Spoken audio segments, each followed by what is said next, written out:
A teenage girl walked to a summer job at the harbor and never returned. She disappeared in 1993. Then a locked shipping container was opened. The massive, rusted shipping container, number obscure beneath layers of grime and salt spray, was finally breached at the sun-drenched, bustling dock. Its sealed door yielding with a shriek of tortured metal that echoed across the quay, a sound lost for 30 years, and inside, amidst the sudden bloom of stale, chilled air, they found not contraband or forgotten cargo, but a pristine, white, windowless room, starkly illuminated by the beams of their flashlights, a room that felt impossibly out of place. Like a sterile secret nested within the belly of decay, and on one wall, a single framed photograph, a woman, her face older, much older than the bright-eyed girl who had vanished from this very harbor in the summer of 1993, her eyes in the picture cruelly, deliberately obscured by a thick black bar, as if denying her the right to see, or to be truly seen, even in this final, horrifying discovery. The customs officers, hardened men used to the mundane and the occasionally illicit, recoiled, not from fear of physical threat, but from the sheer, chilling incongruity of it, the palpable sense of a story screaming to be told, a story that had festered in darkness and silence across oceans and decades. One officer, younger than the others, muttered something about a tomb, his voice cracking, the word hanging heavy in the suddenly sacred space. The air thrummed with an unnatural stillness, the usual cacophony of the port, the clang of machinery, the shouts of workers, the cry of gulls, seeming to recede, drawing a curtain of shocked silence around container 734. The radiation detector, the reason for this forced entry after an anomalous scan, still beeped insistently, a monotonous, indifferent counterpoint to the human horror unfolding.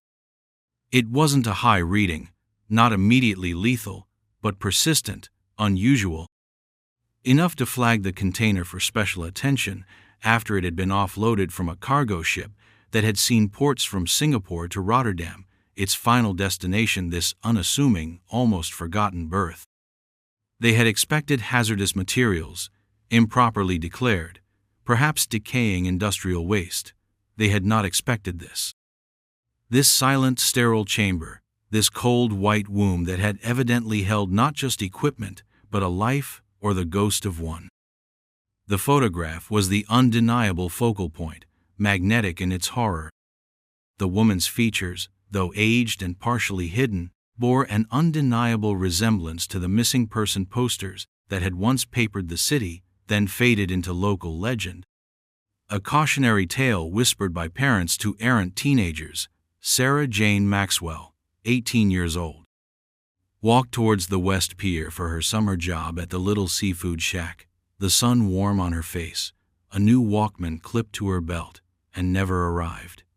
The year was 1993. The city had searched, scoured, despaired, and then, slowly, moved on, leaving her memory to the archives of unsolved cases and the unhealed heart of her mother. Now, this impossible room, this haunting portrait, a black bar like a state censor's mark over her eyes. What had she seen, or what were they preventing others from seeing in their depths? The pristine nature of the room was itself a testament to a meticulous, almost obsessive care. No dust, no cobwebs, no sign of neglect, only the slow, inevitable aging of materials kept in perfect stasis. It was as if time had moved differently within these steel walls, a pocket universe governed by unknown, terrifying rules. The officers communicated in hushed tones, their professionalism a thin veneer over a dawning dread. This was not a crime scene in the way they understood it. This was something else. Something older, colder, more calculated. The faint, almost imperceptible hum of some unseen machinery, perhaps a residual charge in a long-dead power system, seemed to vibrate through the floor, up their legs, into the very marrow of their bones, a whisper from the past, a past that had just violently, shockingly, reappeared. Eleanor Maxwell had learned to live with the ghost of her daughter, Sarah. It had not been a choice, but a slow, agonizing adaptation, like a tree growing around a barbed wire fence, the metal eventually becoming part of its structure, a constant, dull ache. 1993. The year the world had tilted on its axis and never quite righted itself. Sarah, with her infectious laugh and her wild strawberry blonde hair that refused to be tamed, her dreams of art school, her silly teenage crushes, her fierce loyalty. She had been the vibrant core of Eleanor's quiet life. That morning, June 14th, had been like any other summer morning. Sarah, still sleepy-eyed, had grumbled about having to work the early shift at Captain Jim's fish fry shack, but there was an undercurrent of excitement, too. It was her first real job. A step towards independence, towards the future she was so eager to embrace. Eleanor had made her toast, a smear of strawberry jam, just the way she liked it. "Don't forget your sunscreen," she'd called out as Sarah bounced out the door, a faded denim jacket over her floral summer dress, her Walkman already sending tinny beats into the air. "See you at 6, Mom." "Love you." The words still echoed in Eleanor's mind, a perfect crystalline recording, played over and over through the desolate landscape of the intervening years.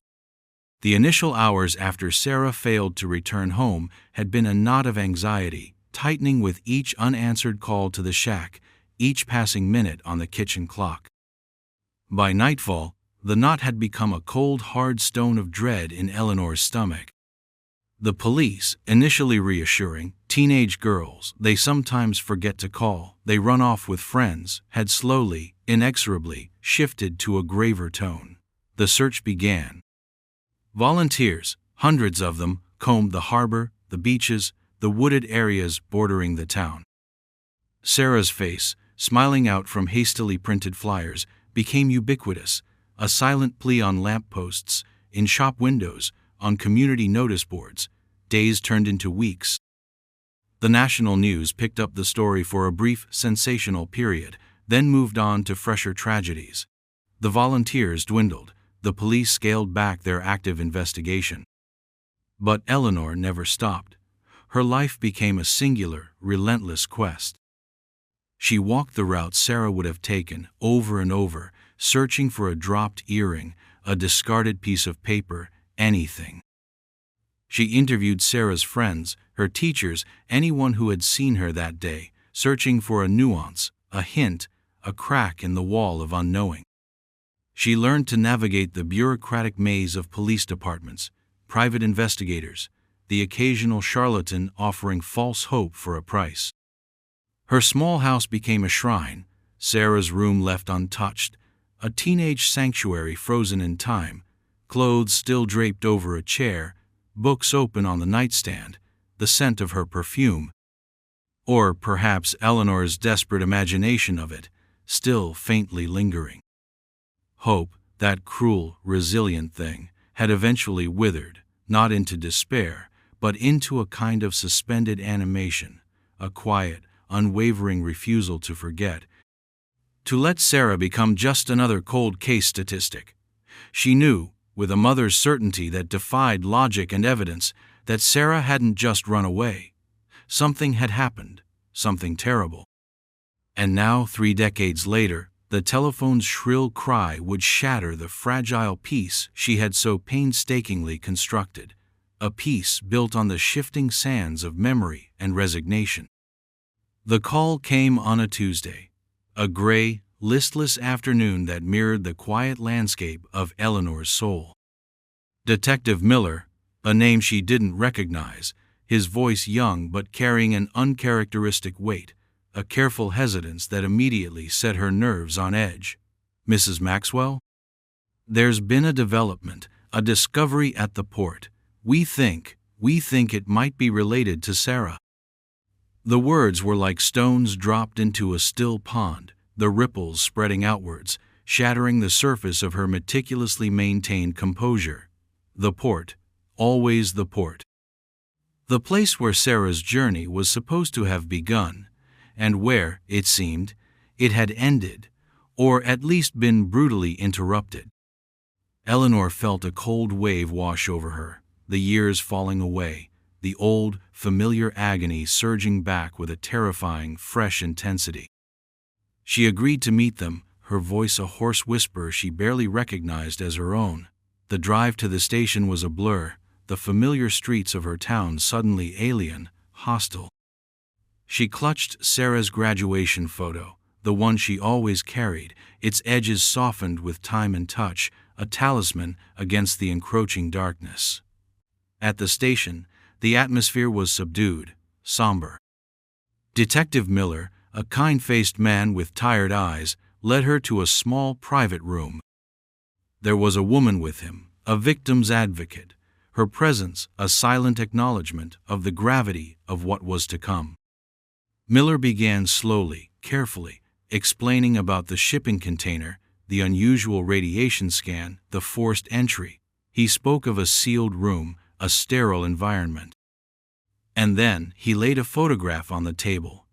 Not Sarah's graduation picture, not the bright-eyed girl of 1993. This was a different image, a digital print, stark and clinical.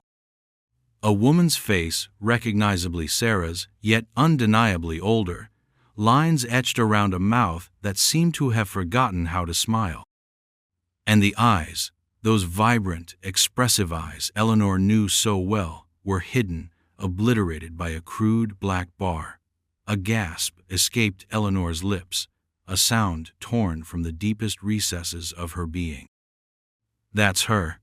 Her voice was barely audible. "That's my Sarah. But, older. The black bar. Why the black bar?" The questions tumbled out, incoherent, desperate. Miller explained, as gently as he could, that this photograph had been found mounted inside the container. He spoke of the container's apparent age, its modifications, the implication that it had been designed for long-term occupation. He didn't use words like prison or tomb, but they hung in the air, unspoken, suffocating.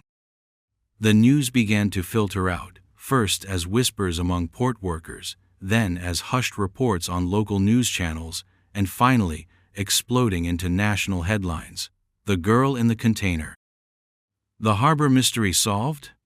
For the city, it was the resurrection of a ghost story, a shocking addendum to a tale they thought had long since concluded in ambiguity.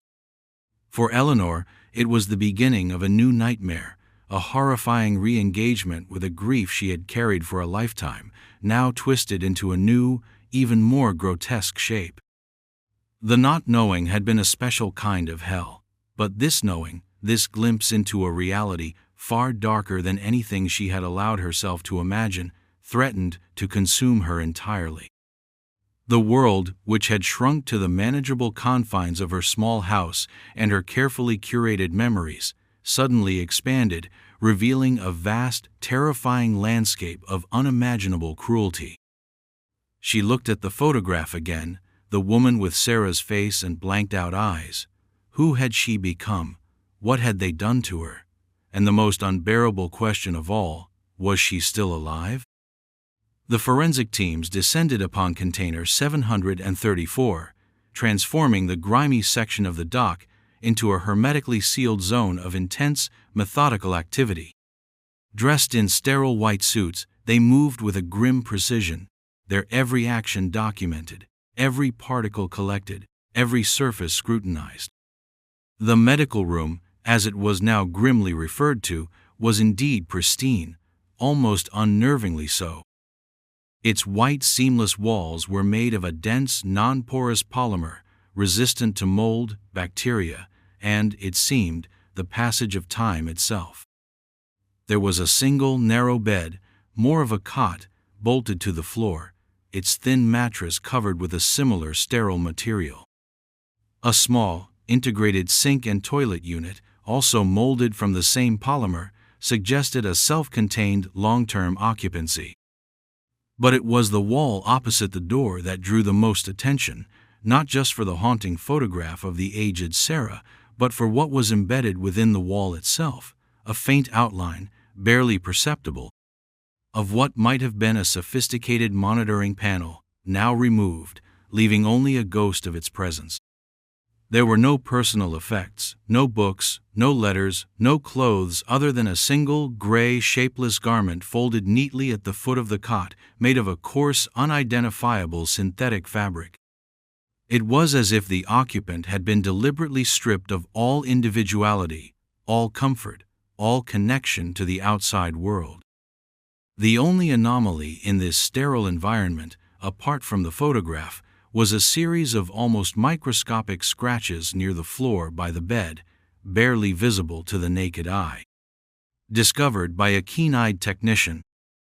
They were too regular to be accidental, too faint to be easily deciphered, but they hinted at a desperate, silent communication, a testament to a mind struggling against oblivion. The radiation, initially a cause for alarm, was traced to the remnants of shielding material within the container's outer shell, and to trace elements in the polymer of the room itself, suggesting exposure to certain types of medical imaging or, more unsettlingly, experimental treatments or containment protocols over a prolonged period. It wasn't acutely dangerous now, but decades ago, the cumulative dose for anyone inside could have been significant. What kind of medical room needed radiation shielding? The question hung heavy over the investigation. There were no surgical tools, no medicine vials, nothing to indicate active treatment. It was more like a pristine observation cell, a human terrarium. The photograph itself was subjected to intense analysis. It was a high-quality print, relatively recent compared to the presumed age of the container's initial deployment. The paper stock, the ink, suggested it was produced within the last 5 to 10 years. This sent a fresh wave of shock through the investigators and, when she was informed, through Eleanor. If the photo was recent, did that mean Sarah had been alive recently? The black bar over her eyes remained the most disturbing enigma. Was it to anonymize her for some record? To dehumanize her? Or did her eyes hold a truth too terrible to be seen? As days turned into weeks, the purely physical examination of the container yielded fewer and fewer new clues. The room had been wiped clean, not in a hurried, criminal sense, but with a chilling, systematic efficiency, as if it were standard operating procedure. The focus shifted, inevitably, to the container's history, its journey. This was where the true labyrinth lay. The initial manifest for Container 734, when it had first appeared on shipping registers under that specific identification, dated back nearly 28 years. Its origin port was listed as Antwerp, Belgium. Its declared contents, specialized scientific equipment, handled with extreme care. The consignee was a shell corporation with an address that turned out to be a mail drop in Panama. From Antwerp, the container's journey began, a ghostly passage across the globe. Rotterdam, then a long haul to Singapore. From Singapore to Busan, South Korea. Then across the Pacific to Long Beach, California. Each leg of the journey was meticulously documented, paid for in advance through untraceable electronic transfers, always flagged for private. Sealed transport, no inspection unless mandated by extreme security alert. It moved like a phantom, always part of a larger cargo load, yet separate, untouchable. The shipping companies involved were all legitimate, large-scale freight operators, but their records showed the same pattern. A request from an intermediary logistics firm, itself another layer of obfuscation, with instructions for minimal handling and direct transfer. No one had ever queried the contents beyond the manifest declaration. No one had ever had a reason to. It was just another box among millions, albeit one that accrued unusual private handling fees. Detective Miller and his small, dedicated team found themselves staring at a spider web of global commerce, designed for anonymity, for the seamless movement of goods without question. Trying to trace the ultimate owner or originator was like trying to grasp smoke. Each shell corporation led to another. Each registered agent was a lawyer specializing in offshore anonymity. Each bank transfer was routed through jurisdictions known for their opacity. The sheer scale of the planning, the resources required to keep this container moving, hidden in plain sight for nearly 3 decades, was staggering. It spoke of an organization with immense reach, patience, and a terrifyingly detached purpose. What specialized scientific equipment required such secrecy, such longevity, and a human-sized, radiation-shielded room within it? Eleanor, kept informed of the painstaking progress, or lack thereof, felt herself adrift in a sea of unimaginable complexity. It was one thing to imagine a lone predator, a localized crime. It was another entirely to confront the possibility that Sarah had been consumed by a faceless, global machine, an entity so vast and indifferent it was beyond comprehension.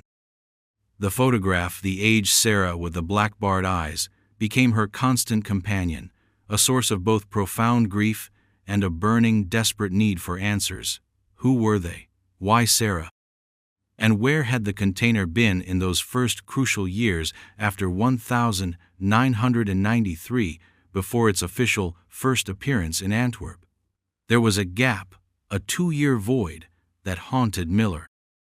If Sarah was taken in 1993 from their city, how did she, or the container, end up in Belgium 2 years later to begin this documented odyssey? Had she been held elsewhere first? Or was the container itself assembled, fitted out, around her, somewhere far more clandestine before being introduced into the legitimate shipping network? The questions multiplied, each one more disturbing than the last, painting a picture of a cold, calculated abduction and a meticulously planned long-term imprisonment disguised as the mundane flow of global trade. The world felt darker, its ordinary mechanisms suddenly revealed as potential conduits for unimaginable horrors. The rhythmic beep of the radiation detector from the initial discovery seemed to echo in Miller's mind, a metronome counting out the lost years, the lost life. Eleanor lived in a suspended state, the ordinary rhythms of her life shattered, replaced by a relentless, agonizing vigil for information. Sleep offered little respite, haunted by images of the container, the sterile white room, the photograph of a daughter both familiar and terrifyingly alien. The black bar over Sarah's eyes in the picture became a focal point of her nightmares, a symbol of stolen sight, stolen identity, stolen life. She would wake with a gasp, reaching out for a phantom hand, the scent of the old, untouched bedroom across the hall, a constant, painful reminder of what was, and what had been so cruelly perverted. She insisted on knowing every detail, however small, however technical. Detective Miller, understanding her need, met with her regularly, patiently explaining the complexities of international shipping laws, the dead ends of shell corporations, the painstaking analysis of trace evidence. He shielded her from the more gruesome speculations that circulated among his team, but Eleanor was not naive. She had lived with the unknown for 30 years. She could face the horror of the known, if only it would lead to understanding, to some form of closure, however terrible. The media attention, initially a maelstrom, had subsided into sporadic updates, but the local community, jolted from its collective amnesia, rallied around Eleanor in a way they hadn't 3 decades prior. There were candlelight vigils, renewed offers of help, a shared sense of outrage and sorrow, but it was a distant comfort. Only the truth about Sarah could touch the core of her desolation. She found herself studying maps of the world, tracing the container's journey with a trembling finger. Antwerp, Singapore, Busan, Long Beach, each city a name, a place where Sarah had been, yet not been, a prisoner in a box, moving silently through the bustling arteries of global commerce. Had she heard the sounds of those distant ports, felt the motion of the sea, known in some way where she was? Or was her world reduced to those white walls, that single cot, the hum of unseen machinery, and the face of a captor she may or may not have ever clearly seen? The scratches by the bed, Miller had told her about them, faint, almost invisible. He hadn't wanted to give her false hope, but they were examining them under microscopes, trying to enhance them, to see if they formed letters, symbols, anything. A message in a bottle, scratched into the floor of a steel prison. The thought brought fresh tears to Eleanor's eyes. Her Sarah, the artist, the girl who loved to draw and write, reduced to leaving a desperate, near-invisible mark. She clung to that image, her daughter fighting, resisting, trying to leave a trace, even in the face of unimaginable despair. The waiting was a unique torture, different from the dull ache of the past 30 years. Before, there was a vast, empty space of not knowing. Now there was a defined horror, a tangible mystery, and the agonizingly slow process of its unraveling. Each phone call from Miller made her heart leap, then plummet. No news yet, still tracing. Still analyzing. The hope for Sarah's survival, a fragile ember she had unknowingly shielded for decades, now flickered dangerously. The aged photograph suggested life, extended life beyond 1993. But the sterile emptiness of the container, the finality of its discovery, spoke of an ending. An ending she now had to prepare herself for, an ending that promised to be infinitely more horrifying than the simple, tragic narratives of abduction and murder she had cycled through in her darkest hours. This was different. This was systematic, prolonged, and utterly devoid of any recognizable human emotion. The breakthrough, when it came, was not from the complex web of international finance or the high-tech analysis of the container itself, but from something far more mundane, almost forgotten. An old port storage log from a minor facility just outside Antwerp, unearthed by a persistent Belgian archivist assisting Miller's team. The log, digitized from a dusty, water-stained ledger, detailed the arrival of several unmanifested private containers in late 1994, held in a secure, low-traffic section of the port for nearly 6 months before one, matching the general description and early pre-official identification numbers of Container 734, was formally processed with the specialized scientific equipment manifest and began its documented global journey. The crucial detail was a handwritten annotation next to this particular container. Auxiliary power connection requested, intermittent, client ref, Project Nightingale, Project Nightingale. The name sent a chill down Miller's spine. It sounded innocuous, almost benevolent, but in the context of what they had found, it was deeply sinister. A quick search yielded nothing concrete, no registered company, no scientific initiative, no known project under that name. It was a ghost, but it was a name, it was a thread.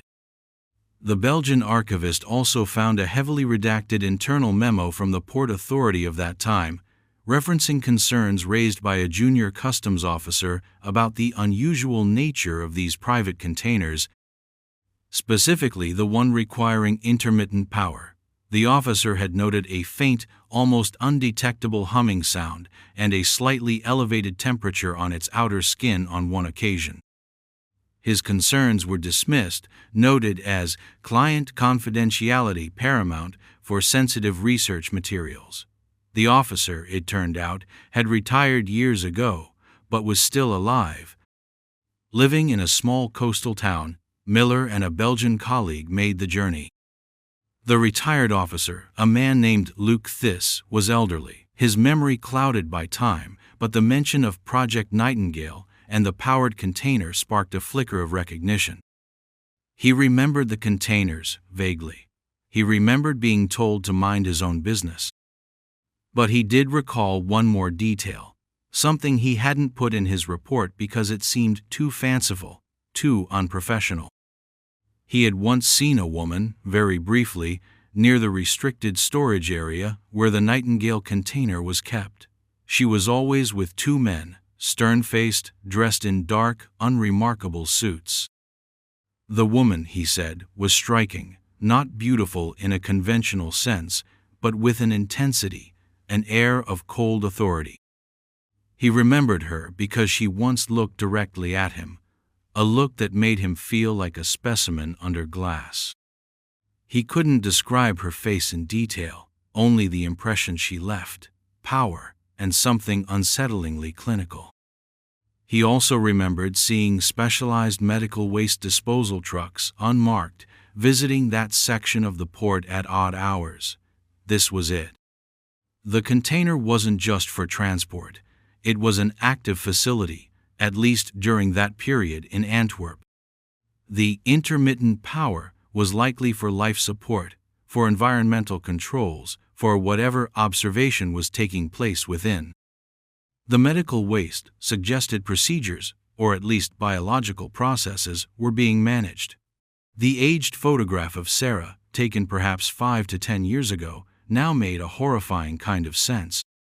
If she was part of Project Nightingale, she was likely being monitored, documented. The photo wasn't for her, it was for them. A progress report, a data point.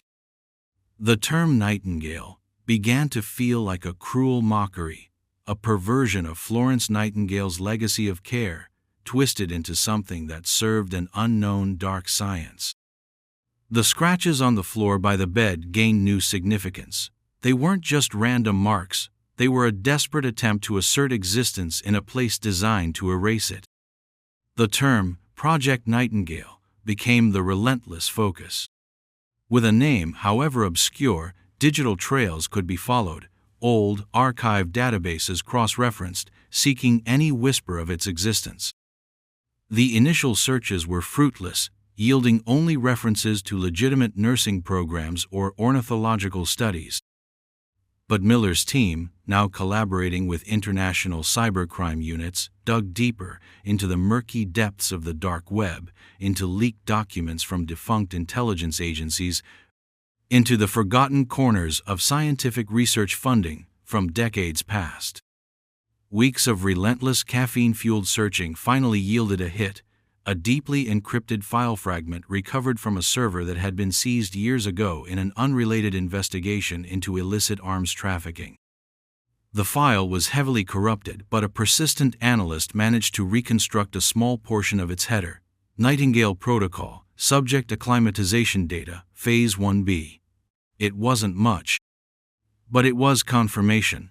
This wasn't just a rogue operation, it was a protocol, a project with phases. The fragment also contained a string of alphanumeric codes, meaningless in themselves, but when cross-referenced with the container's journey and the intermittent power draws noted in Antwerp, a pattern began to emerge. The container wasn't just moving randomly. Its movements sometimes coincided with obscure, privately funded biomedical conferences in various cities, or with the establishment of short-lived, high-security research labs that vanished as quickly as they appeared. The horrifying picture solidifying was one of a clandestine mobile research unit using a human subject for long-term study. The why remained elusive, but the what was becoming chillingly clear. Sarah Maxwell had not been kidnapped for ransom or by a lone psychopath. She had been selected, acquired, for a purpose that transcended common criminality, entering a realm of cold, detached scientific or pseudo-scientific exploitation. The medical room was not for healing, it was for observation, for containment, perhaps for the administration of unknown substances or the study of long-term isolation effects under specific, controlled conditions. The radiation shielding might have been to protect the researchers from something within, or to allow for specific types of internal scanning without external interference. The aged photograph with the black-barred eyes now seemed even more sinister. It was likely a periodic record, an update for the faceless architects of Project Nightingale. The eyes were obscured perhaps to depersonalize the subject further, to reduce her to Subject SM or some other dehumanizing identifier. Eleanor, when Miller carefully relayed these emerging terrible hypotheses, listened in stoic silence, her face a mask of grief too profound for tears.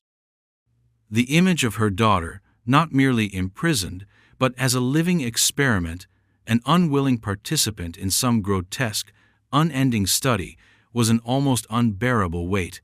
Yet, she nodded. "Go on," she whispered. "I need to know all of it." The final piece of the puzzle, or at least the piece that brought a horrifying form of clarity, came from a highly unexpected source.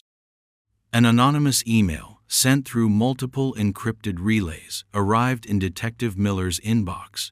It contained a single, password-protected file. The password provided in the body of the email was Requiem Aeternum 734. Inside the file was a short scan document. It was a termination directive. Project Nightingale, Subject 734, Alpha, Cessation Protocol authorized. Date, October 17, a year approximately 18 months prior to the container's discovery. Biological sample archiving complete. Asset disposal, standard maritime procedure 4. There was no signature, only a stamped code name. Oversight, Subject 734, Alpha. Container 734, Sarah. The dates aligned. She had been alive until relatively recently. Cessation protocol, a euphemism for her death, her murder. Biological sample archiving. They had taken parts of her. Asset disposal. That's what she had become to them. An asset, to be disposed of. Standard Maritime Procedure 4, Miller later discovered through more dark channels, referred to the deep-sea sinking of problematic cargo, or, in this case, its abandonment in a low-priority port rotation, likely after some form of internal decontamination or sterilization, explaining the clean state of the room and the residual, but not acute radiation. Someone, somewhere, had a conscience, or a vendetta. Someone had leaked this final, damning document. The revelation of the cessation protocol document was the final, brutal blow.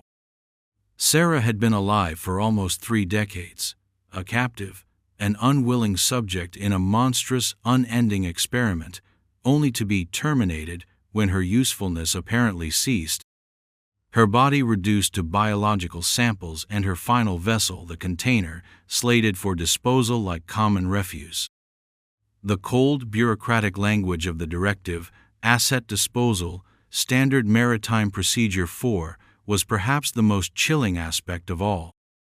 Stripping away any last vestige of humanity from Sarah's fate, reducing her life and death to a line item in a ledger of unimaginable cruelty. Eleanor received this news in the small, quiet room at the police station, the same room where she had first seen the aged photograph of Sarah. Detective Miller's voice was gentle, laden with a sorrow that mirrored her own, yet his words were like shards of ice piercing her heart. She didn't scream, didn't collapse. A lifetime of grief had, in a strange way, prepared her for this ultimate horror, fortifying her with a resilience she hadn't known she possessed. Instead, a profound, chilling calm settled over her. The not knowing had been a diffuse agony. This knowing was a sharp, precise torment, yet within it, there was a terrible kind of peace. The search was over. Sarah was no longer lost in some nebulous void. Her fate, however monstrous, was known. The whys of Project Nightingale remained shrouded in darkness. Who were its architects? What were they trying to achieve? Were they studying longevity? The effects of extreme isolation? Developing some new, terrible medical technology or bioweapon? The answers would likely never come. Oversight, the signatory of the termination directive, was a ghost, an entity beyond the reach of conventional justice. The global network that had sustained Container 734 for so long had dissolved back into the shadows, leaving only its tragic detritus. There would be no trial, no arrests, no holding to account the faceless organization that had stolen her daughter and 30 years of her life. Justice, in the way the world understood it, was impossible. But for Eleanor, a different kind of justice began to form: the truth. The container, now empty, scrubbed clean of Sarah's physical presence but forever imbued with her silent suffering, was eventually released from forensic custody. There was discussion of what to do with it. Scrap metal? A museum exhibit? Eleanor requested it. After some legal wrangling, her request was granted. It was transported, with quiet dignity, not to a scrapyard, but to a small secluded plot of land Eleanor owned, a piece of woodland where Sarah used to play as a child. There it was settled, not as a monument to horror, but as a testament, a final, tangible link. The door was left open. Inside, Eleanor placed one thing: a simple, framed copy of Sarah's bright, smiling graduation photograph, the girl from 1993, full of hope and promise. She didn't place the aged photo with the black bar. That belonged to the nightmare, not to Sarah's true memory. The scratches on the floor, barely visible, became a sacred text only she could truly comprehend. The city mourned Sarah Maxwell anew, this time with the grim certainty of her fate. The story of Container 734 and Project Nightingale became a dark legend, a cautionary tale not just of local danger, but of the unseen, cold machinations that could operate beneath the surface of the modern world. For Eleanor, the days that followed were quiet, imbued with a profound, aching clarity. The endless, frantic search that had defined her adult life was over. The ghost of Sarah, the one who was perpetually 18, forever walking towards the harbor on a sunny June morning, slowly began to recede, replaced by a more complex, tragic, but ultimately more complete understanding of her daughter's journey. She had not been erased. She had endured in unimaginable circumstances for far longer than anyone could have fathomed.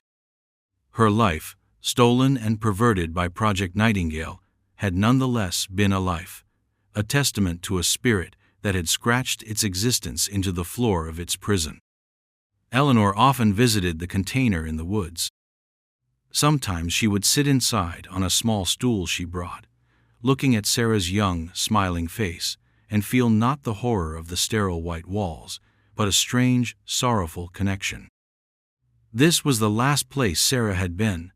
This cold steel shell had been her world. The faint metallic scent within was now mingled with the scent of pine and damp earth from the surrounding woods, a slow reclamation by nature. She never learned who was behind Project Nightingale, or its ultimate purpose. The file from the anonymous leaker was a dead end, untraceable. The various shell corporations and logistics firms involved had long since vanished or proven impervious to deeper investigation. There was no single villain to hate, no face to put to the immense cruelty, only the chilling efficiency of a system. But in the knowing, however terrible, Eleanor found a measure of release. The black hole of uncertainty that had consumed her for 3 decades was finally filled, albeit with concrete and sorrow. She had her daughter back, not in life, but in truth. She often thought of the black bar over Sarah's eyes in that haunting photograph. They had tried to take her sight, her identity, but they hadn't succeeded in erasing her. The scratches on the floor, the leaked document, the very existence of the container itself, spoke of her presence, her unwilling endurance. One cool autumn afternoon, Eleanor stood before the container. A light rain was falling, pattering softly on its roof. She reached out and touched the cold, rusted steel. "Goodbye, Sarah," she whispered, not to the girl of 1993, but to the woman her daughter had become, the woman who had lived and suffered within these walls. "Goodbye, my brave girl." There was no grand catharsis, no sudden healing. The grief remained, a deep, indelible part of her, but it was no longer the frantic, searching grief of the unknown. It was the quieter, heavier grief of remembrance, of a truth faced and acknowledged. The container would stand in the woods, a silent, stark memorial, slowly surrendering to the elements, a strange, tragic monument to a life stolen, and a love that endured beyond the confines of understanding, beyond the reach of an unimaginable darkness.